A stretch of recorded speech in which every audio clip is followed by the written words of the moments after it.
Today we're going to make zucchini parmesan. This is really simple. It's easier than eggplant. I would recommend using kind of a fresh tomato sauce with it, and my marinara is great. That uses canned, San Marzano canned plum tomatoes. That's right, the marinara is perfect for this. If you have any sauce on hand, it would be great.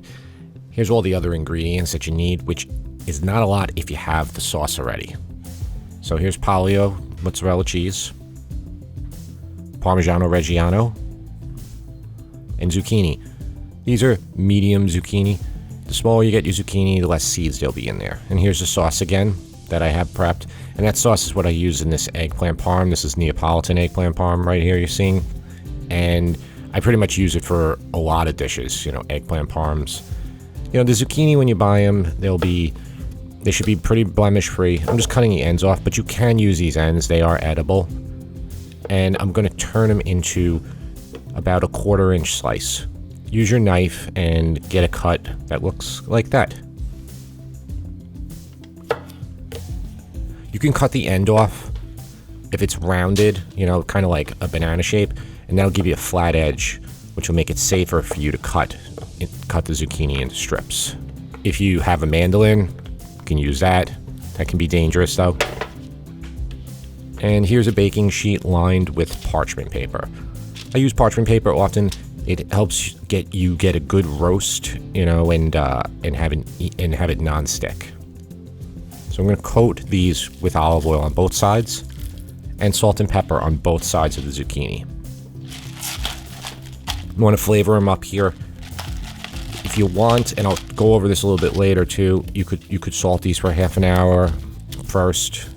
The zucchini has a lot of salt, just like eggplant does. But I'm gonna take my chances. I'm gonna get them in the oven for about 325 on 30 minutes. And they're gonna come out lightly roasted. They're gonna look like that.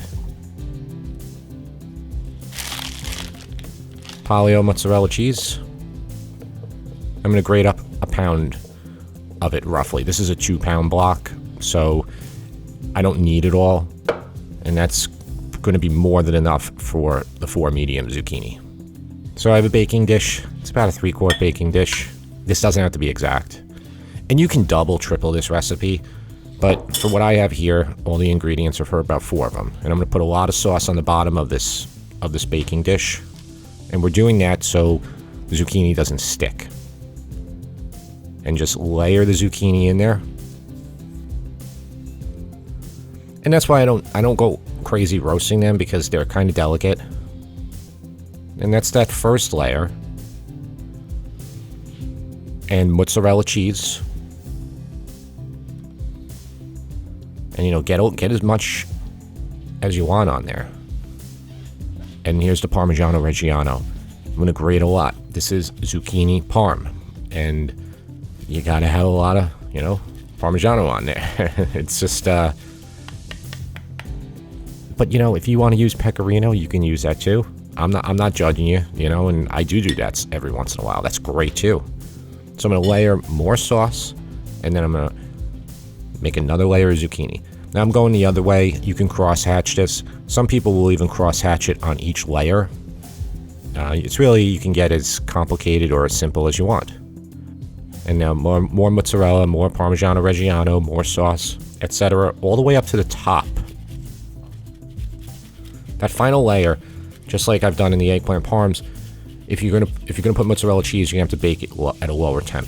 So I'm just gonna omit the mozzarella cheese right now, and I'm gonna get this in the oven.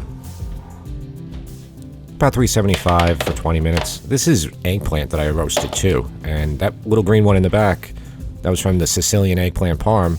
That was roasted, so it's great roasted. These veggies you can roast, and it looks like this. It looks so good and so easy, which I know you're gonna think it's easy. This one's easy too if you like zucchini. This is seared zucchini pasta. So I hope you enjoyed this zucchini parmesan. Zucchini holds a lot of water. If you want to salt it in advance, that might make it easier for you. Do me a favor, if you haven't subscribed yet, please do. And even if you don't want to subscribe, watch the next video, because that helps me even more. But if you do watch that next video, why wouldn't you subscribe then? That would be silly, right? Unless you hate me. Anyway, until next time, see ya.